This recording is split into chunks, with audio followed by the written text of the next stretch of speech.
আসসালামু আলাইকুম। সংবাদে আপনাদের সবাইকে স্বাগত জানাচ্ছি। আমি ফিরোজ তোহা। শুরুতেই আরবে কেবলস সংবাদ শিরোনাম। বাংলাদেশের সর্বশেষ গুরুত্বপূর্ণ আপডেট সংবাদে আপনাকে স্বাগত। শুরুতেই সংবাদ শিরোনাম, এরপর বিস্তারিত। শুরুতেই জানিয়ে দিব, রাঙামাটিতে বিজিবির অভিযান, 11 রাউন্ড তাজা অ্যামুনিশন উদ্ধার। রাঙামাটির বরকলে অভিযান চালিয়ে 11 রাউন্ড তাজা অ্যামুনিশন এবং 12 রাউন্ড ব্যবহৃত খালি খোসা উদ্ধার করেছে বর্ডার গার্ড বাংলাদেশ, বিজিবি ও আনসার ব্যাটালিয়ন। এরপর জানিয়ে দিব, বাংলাদেশের গুরুত্বপূর্ণ সংস্কারের পাশে থাকবে জাতিসংঘ। Antonio Guterres. বাংলাদেশের গুরুত্বপূর্ণ সংস্কারে জাতিসংঘ পাশে থাকবে বলে মন্তব্য করেছেন সংস্থাটির মহাসচিব অ্যান্তোনিও গুতেরেস। শুক্রবার 14 মার্চ এক এক্স বার্তায় এমন মন্তব্য করেন তিনি। এদিকে ষড়যন্ত্র করে ক্ষমতায় এসেছে ডক্টর ইউনূস। বাংলাদেশি কূটনীতিকের বিস্ফোরক স্ট্যাটাস। তখনকার প্রধানমন্ত্রী শেখ হাসিনার বৈধ সরকারকে উৎখাত করে ক্ষমতা দখল করে নিয়েছে ডক্টর ইউনূস, এমনটি দাবি করেছে কানাডায় পালিয়ে যাওয়া বাংলাদেশি রাষ্ট্রদূত হারুনুর রশিদ। এরপর জানিয়ে দিব, রূপগঞ্জে 7 বছরের শিশুকে ধর্ষণ চেষ্টার অভিযোগ। নারায়ণগঞ্জের রূপগঞ্জের রূপসী বাগবাড়ি ব্রিজের পাশের দোকানে 7 বছরের শিশুকে ধর্ষণ চেষ্টার অভিযোগ পাওয়া যায়। এদিকে 1.5 ঘন্টা পর মহাসড়ক ছাড়লেন শ্রমিকরা। গাজীপুরে ঢাকা ময়মনসিংহ মহাসড়ক অবরোধে 1.5 ঘন্টা পর তা প্রত্যাহার করে নিয়েছে পোশাক শ্রমিকরা। এর আগে ঈদুল ফিতরের বোনাস সহ 14 দফা দাবিতে মহাসড়ক অবরোধ করেন ইসমাক্স নামে একটি সোয়েটার কারখানার শ্রমিকরা। এবং সর্বশেষ জানিয়ে দিব, ফের ট্রাম্প টাওয়ারের ভিতরে বিক্ষোভ, আটক কমপক্ষে 100। ফিলিস্তিনি শিক্ষার্থীকে গ্রেপ্তারের নিন্দা ও তার মুক্তির দাবিতে ম্যানহাটনের ট্রাম্প টাওয়ারে প্রতিবাদ করেন বিক্ষোভকারীরা। এ সময় সেখান থেকে কমপক্ষে 11 জনকে গ্রেপ্তার করে পুলিশ। স্থানীয় সময় বৃহস্পতিবার 13 মার্চ তাদের আটক করে দেওয়া হয়। মার্কিন সংবাদ মাধ্যম CNN এর খবরে এমনটি বলা হয়েছে। প্রিয় দর্শক, এতক্ষণ শুনছিলেন সংবাদ শিরোনাম, এরপর বিস্তারিত। তবে তার আগে বন্ধু জানিয়ে দিন আপনি কোন স্থান থেকে আমাদের সংবাদটি দেখছেন এবং শুনছেন। জানিয়ে দিন এই সংবাদ সম্পর্কে আপনার মূল্যবান মতামত। আর বন্ধু, আপনি যদি আমাদের চ্যানেলে নতুন হয়ে থাকেন তাহলে ভিডিওটি দেখতে দেখতে চ্যানেলটি সাবস্ক্রাইব করে রাখুন, যাতে করে আমাদের পরবর্তী সংবাদগুলো সবার আগে আপনার কাছে পৌঁছে যায়। এবারে বিস্তারিত। রাঙামাটিতে বিজিবির অভিযান, 11 রাউন্ড তাজা অ্যামুনিশন উদ্ধার।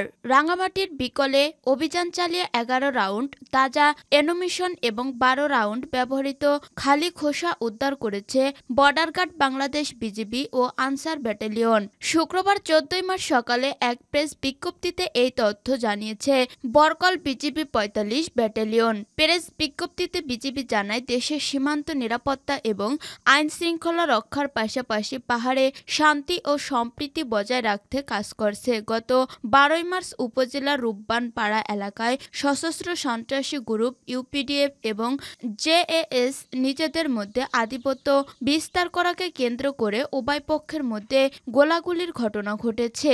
এতে সাধারণ পাহাড়ি আতঙ্ক হয়ে পড়ে। পাহাড়ে বসবাসকারী সাধারণ মানুষের নিরাপত্তা এবং আতঙ্ক দূর করার লক্ষ্যে বিজিবি কর্তৃক বিশেষ অভিযান পরিচালনা করা হয়। এরই ধারাবাহিকতায় নিজস্ব গোয়েন্দা তথ্যের ভিত্তিতে হাজাছড়া ও রূপবান পাড়া এলাকায় অভিযান চালিয়ে 11 রাউন্ড তাজা অ্যামুনিশন এবং 12 রাউন্ড ব্যবহৃত খালি খোসা উদ্ধার করা হয়। বিজিবি আরও জানায়, যে কোনো অবৈধ কার্যক্রম প্রতিরোধ বিজিবির অভিযান অব্যাহত থাকবে। বাংলাদেশের গুরুত্বপূর্ণ সংস্কারের পাশে থাকবে জাতিসংঘ। Antonio Guterres. বাংলাদেশের গুরুত্বপূর্ণ সংস্কারে জাতিসংঘ পাশে থাকবে বলে মন্তব্য করেছেন সংস্থাটির মহাসচিব অ্যান্তোনিও গুতেরেস। শুক্রবার 14 মার্চ এক এক্স বার্তায় এমন মন্তব্য করেন তিনি। এক্স বার্তায় তিনি বলেন, আমি অন্তর্বর্তী সরকারের প্রধান উপদেষ্টা ডক্টর মোহাম্মদ ইউনূস এবং বাংলাদেশের জনগণকে তাদের উষ্ণ অভ্যর্থনার জন্য ধন্যবাদ জানাই। বাংলাদেশের সাম্প্রতিক সংস্কার ও রূপান্তরের এই গুরুত্বপূর্ণ সময়ে একটি টেকসই ও ও ন্যায়সঙ্গত ভবিষ্যৎ গড়ে তোলার লক্ষ্যে জাতিসংঘ সর্বদা আপনাদের পাশে থাকবে।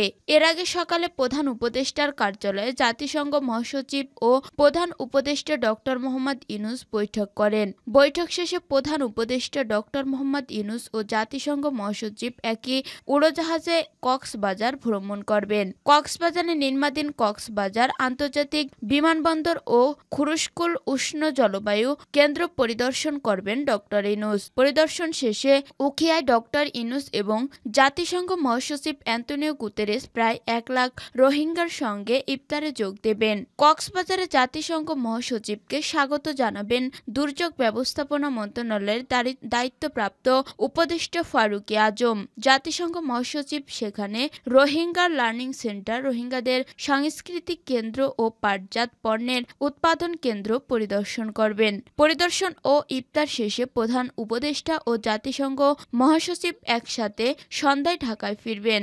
এদিকে সফরের দ্বিতীয় দিন সকালেই পররাষ্ট্র উপদেষ্টা তৌহিদ হোসেনের সঙ্গে দ্বিপক্ষীয় বৈঠক করেন জাতিসংঘের মহাসচিব অ্যান্তোনিও গুতেরেস। শুক্রবার 14 মার্চ সকাল 9টায় রাজধানীর ইন্টার কন্টিনেন্টালে বৈঠকটি অনুষ্ঠিত হয়। ষড়যন্ত্র করে ক্ষমতায় এসেছেন ডক্টর ইউনূস, বাংলাদেশি কূটনীতিকের বিস্ফোরক স্ট্যাটাস। তখনকার প্রধানমন্ত্রী শেখ হাসিনার বৈধ সরকারের উৎখাত করে ক্ষমতা দখল করেছেন ডক্টর মোহাম্মদ ইউনূস, এমনটি দাবি করেছেন কানাডায় পালিয়ে যাওয়া বাংলাদেশি রাষ্ট্রদূত হারুনা রশিদ। মরক্কোতে নিযুক্ত বাংলাদেশি ওই রাষ্ট্রদূত সামাজিক মাধ্যম ফেসবুকে এ বিষয়ে ইংরেজিতে একটি বিশাল স্ট্যাটাস দেন। বাংলাদেশি কূটনীতিকের স্ট্যাটাসের বাংলা অনুবাদ হুবহু এখানে দেয়া হলো।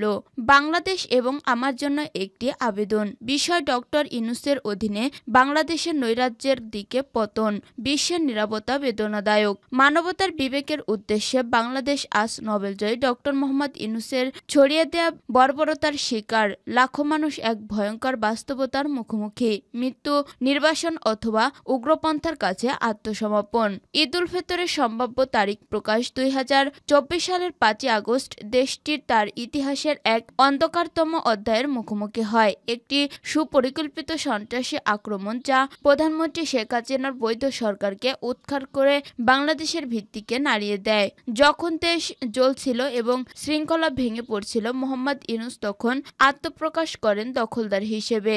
এই ঘটনা ইতিহাস কিভাবে মনে রাখবে? হয়তো এটি হবে সবচেয়ে ভয়াবহ এবং সফল সন্ত্রাসী কর্মকাণ্ড যা এক রাতের মধ্যে গোটা দেশকে বদলে দিয়েছে। একটি সন্ত্রাসী আন্দোলনের উত্থান এক পরিকল্পিত ষড়যন্ত্র। বছরের পর বছর ধরে ডিজিটাল সন্ত্রাসীরা যেমন পিনাকি ভট্টাচার্য ও ইলিয়াস হোসেন পশ্চিমা দেশগুলোকে ব্যবহার করে বাংলাদেশে উগ্রপন্থার বিস্তার ঘটিয়েছে। তারা অনলাইনে সরকারের বিরুদ্ধে মিথ্যা প্রচার চালিয়ে অস্থিরতা সৃষ্টি করছে। ফ্রান্স থেকে পিনাকি এবং যুক্তরাষ্ট্র থেকে ইলিয়াস কিভাবে বঙ্গবন্ধু স্মৃতি জাদুঘরকে ধ্বংসের লক্ষ্যবস্তুতে পরিণত করেছে তা দেখলেই তাদের ভয়াবহতা বোঝা যায়। অন্যদিকে বাংলাদেশে অস্থিরতা অবস্থানরত জিহাদিরা যেমন ফরহাদ মজহার ও জাহিদুর রহমান শেখ হাসিনার বাক স্বাধীনতা নীতির সুযোগ নিয়ে উগ্রপন্থীরা প্রচার চালিয়েছে।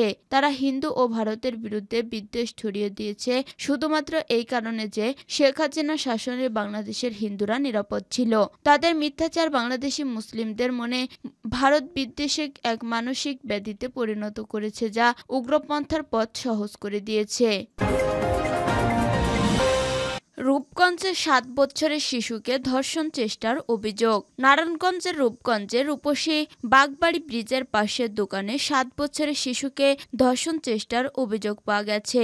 বৃহস্পতিবার 13 মার্চ দিবাগত রাত 1:30টার দিকে শিশুটিকে ঢাকা মেডিকেল কলেজ হাসপাতালে অন স্টাফ ক্রাইসিস সেন্টারে ওসিসি ভর্তি করা হয়েছে। শিশুটির বাবা বলেন, তাদের বাসা রূপসী বাগবাড়ি এলাকায়। সে নিজে দিনমজুরের কাজ করে। শিশুটির মা একটি কারখানায় কাজ করে। তাদের বাসার পাশে একটি মুদিখানা দোকান রয়েছে।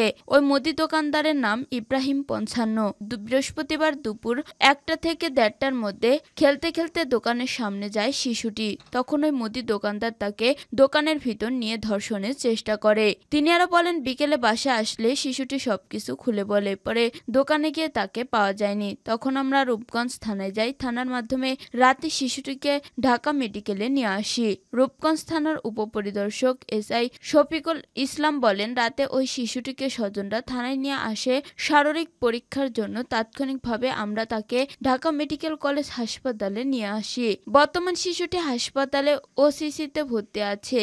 মামলা প্রক্রিয়াধীন, আসামি পলাতক রয়েছে, তাকে ধরার চেষ্টা চলছে। ঢাকা মেডিকেল কলেজ হাসপাতালে অন স্টাফ ক্রাইসিস সেন্টারে ওসিসি সমন্বয়ক ডাক্তার সাবিনা ইয়াসমিন বলেন, গতরাতে রূপগঞ্জে শিশুটি ভর্তি হয়েছে। শিশুটি সুস্থ আছে। আগামীকাল শিশুটির ফরেনসিক পরীক্ষা করা হবে।